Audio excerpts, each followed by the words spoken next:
మరి సినిమాతో చెప్పాలి కదా, ట్యూన్స్ అన్నీ అయిపోయినాయి అప్పటికి. ఇది మనం వేరే వేరే క్లైమాక్స్ రకరకాలుగా అనుకున్నాం. అవును, 35 days కొట్టుకుని చివరికి మీరు విజయం సాధించి.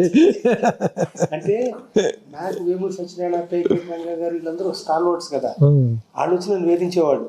నీకు అర్థం కావట్లేదు, నువ్వు యూత్ సినిమా చేస్తున్నావు కరెక్టే, బట్ ఎల్డర్లీ పీపుల్ కూడా రావాలంటే ఇది కావాలి కదా అని.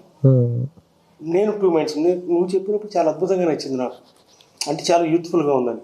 బట్ ఈ సెక్షన్ ఆఫ్ ఆడియన్స్ కానీ అదేనంటే మనం, అంటే నేను ఎందుకు కన్విన్స్ అయ్యానంటే మీరు చెప్పినప్పుడు మన సినిమా చూసి ఫస్ట్ బాగుంది అనుకున్న ఇన్సెప్షన్ పాయింట్ అదే కదా. దాన్ని మళ్ళీ ఇప్పుడు ఈరోజు ఎందుకు డిఫై చేస్తున్నాం అంటే ఈగో వల్ల, లేదా ఇంకేదైనా మనం క్రియేట్ చేయాలని మన క్రియేటివ్ ఈగో అనేది. బట్ అది కదా అసలు యాక్చువల్గా మనని అటువైపు పుల్ చేసింది. అలా ఆ సినిమా చేయాలని మనం